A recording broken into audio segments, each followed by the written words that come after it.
Assalamualaikum, saya Nurul Afiqah binti Hairul Azhan dari kelas HPP 1DBM.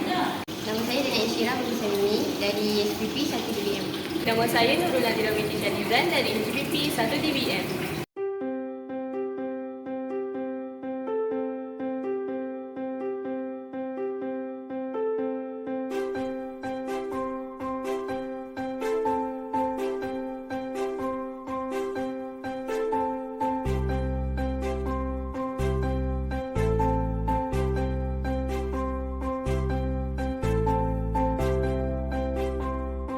Bahan berbahaya adalah sebarang bahan yang mempunyai sifat-sifat yang boleh menyebabkan risiko atau kecederaan kepada kesihatan dan mengancam nyawa.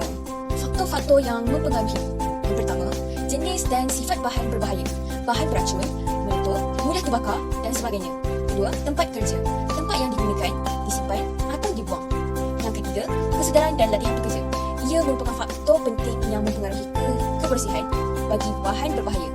Pekerja dilatih tentang cara-cara mengelakkan pendedahan bahan berbahaya. Fungsi hazard.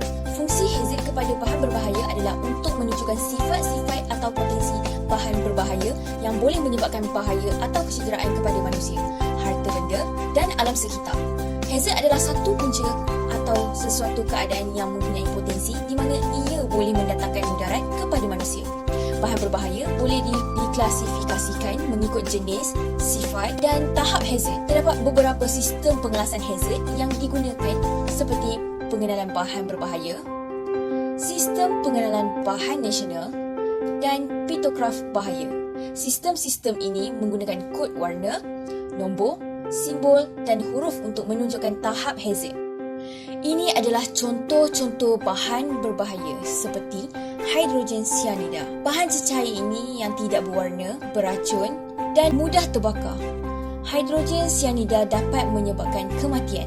Seterusnya, butyrocetanol. Bahan kimia ini boleh menyebabkan iritasi mata dan saluran pernafasan, sakit kepala, mual dan sebagainya. Yang ketiga ialah sulfat. Sulfat adalah bahan yang selalu digunakan dalam pembersihan seperti sabun pencuci.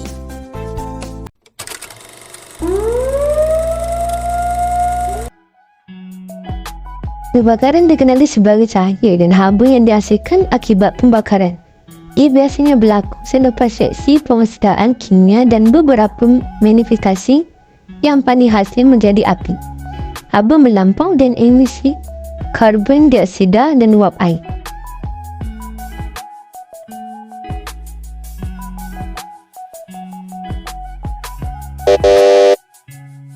Punca-punca berlakunya kebakaran. Pertama adalah memasak sambil bermain telefon. Sebelum memasak, tidak membuat pemeriksaan dapur gas. Peledakan. Video peledakan ketika memasak.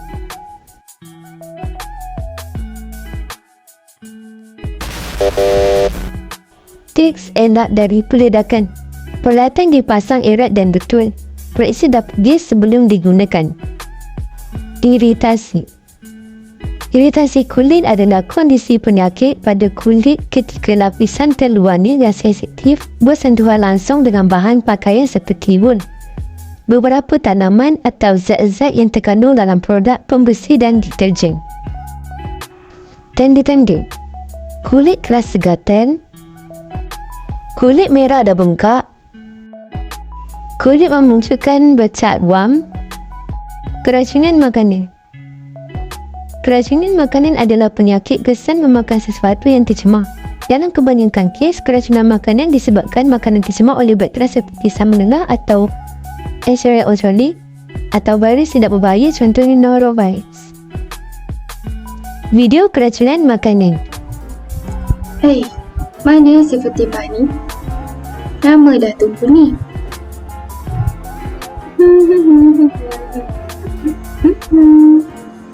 Fatimah, lama tak jumpa. Kamu sihat? Saya sihat je. Kamu sihat?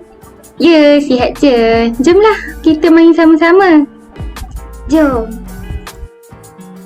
Comelnya kucing ni. Ya. Aida, jangan pegang. Kucing tu kan kotor. Jangan. Alah, tak apa. Lagipun kucing comel.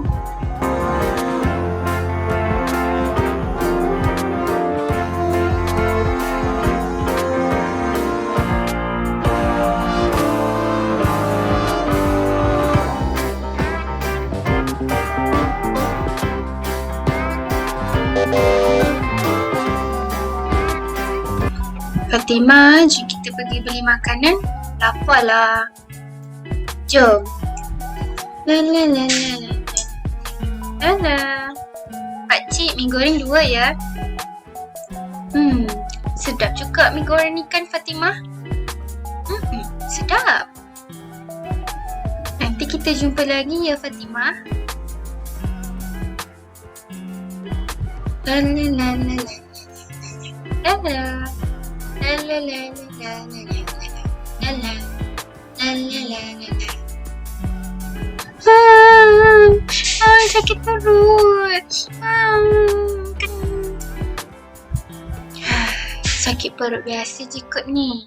Esok sembuh lah tu kan.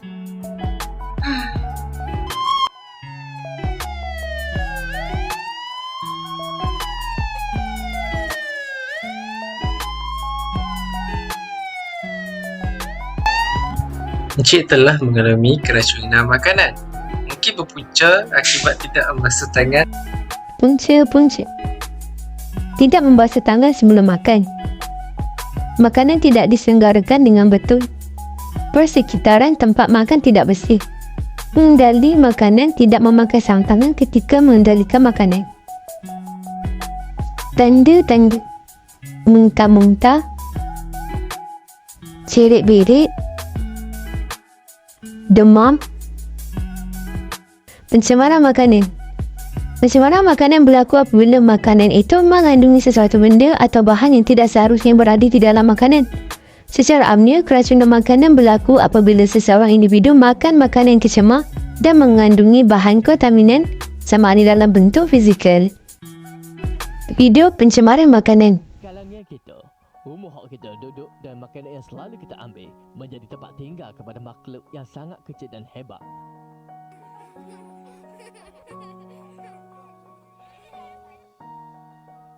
Ini adalah mikroorganisma.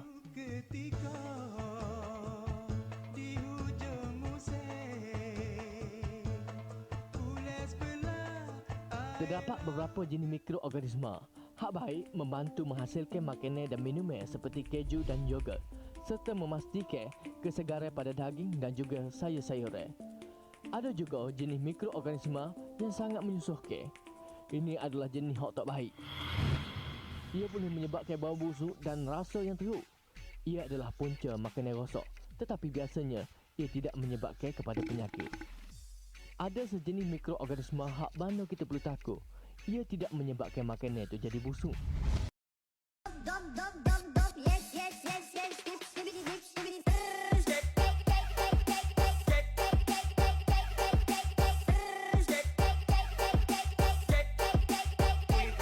Ia tidak dapat dilihat dan sangat membahaya. Makhluk yang sangat kecil ini sangat cepat membiak. Untuk mempercepatkan proses pembiakan, ia hanya memerlukan makanan, minuman dan juga masa serta suhu bilik. Ia boleh berkembang dalam masa yang sangat cepat. Walaupun ia ni amat menggerukan dan jumlahnya sangat-sangat banyak, ia boleh dihapuskan.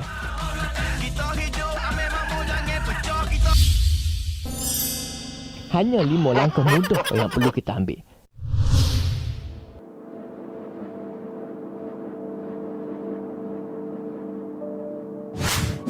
Sikap. Lindungi keluarga kita daripada penyakit yang boleh membawa maut ini. Cara mengatasi masalah pencemaran makanan. Bahan makanan perlu dibasuh sebelum dimasak. Peralatan perlu bersih sebelum digunakan. Bahan mentah seperti ayam perlu diasingkan dengan bahan lain seperti sayuran. Penyimpanan bahan juga perlulah betul supaya bahan tidak tercemar. Cara penyimpanan bahan kimia.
Label bahan berbahaya daripada saya, Nurul Nadira binti Syanizan. Bahan-bahan berbahaya mestilah dilabel supaya tidak tersalahguna. Label bahan berbahaya digunakan secara meluas dan seragam supaya semua negara mudah memahami label bahan-bahan bahaya tersebut. Berikut merupakan antara label bahan berbahaya. Yang pertama ialah mudah menyala. Labelnya mestilah berwarna dasar putih dan garis tepi yang tebal berwarna merah. Simbol gambar api nyala berwarna putih dan hitam. Label ini diletakkan kepada bahan yang berbahaya yang mudah terbakar disebabkan hubungan dengan udara pada suhu yang panas. Bahan yang mudah terbakar sekiranya berdekatan dengan sumber api, gas yang mudah terbakar pada suhu dan tekanan yang normal. Bahan juga mengeluarkan gas yang sangat mudah terbakar dalam jumlah yang berbahaya jika dicampurkan dengan air atau udara lembab. Simbol yang kedua ialah beracun. Simbol ini menunjukkan suatu bahan yang memiliki sifat racun bagi manusia yang dapat menyebabkan keracunan atau sakit perut yang cukup serius apabila masuk ke dalam badan melalui pernafasan, kulit atau mulut. Label yang ketiga ialah berbahaya. Bahan ini terdapat dalam 3 keadaan iaitu pepejal, cecair atau gas. Bahan berbahaya ini boleh terjadi melalui udara dan sentuhan. Bahan ini akan memberi kesan kepada kesihatan manusia. Label yang seterusnya ialah iritasi. Bahan berbahaya ini mampu masuk secara terus ke dalam kulit yang menyebabkan iritasi atau keradangan. Bahan ini juga akan menyebabkan saraf dan organ dalaman rosak. Iritasi pada mata yang dapat menyebabkan iritasi serius pada mata. Seterusnya ialah korosif. Korosif akan menyebabkan kesan terbakar atau terhakis pada kulit.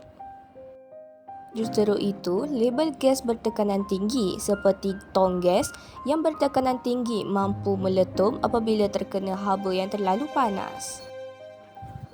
Perbezaan bahan pencuci iodin, klorin dan amonium.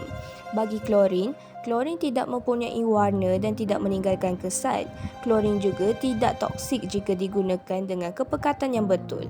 Klorin juga senang dikendalikan, murah dan dapat membunuh kebanyakan mikroorganisma.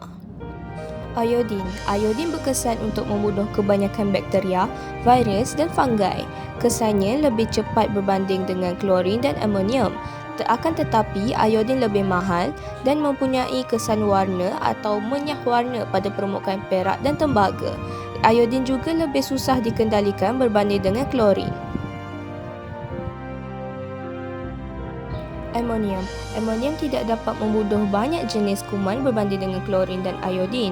Akan tetapi, amonium lebih stabil pada suhu yang tinggi sesuai digunakan pada suhu 24 darjah Celsius ke atas dan berkesan pada pH yang berlainan.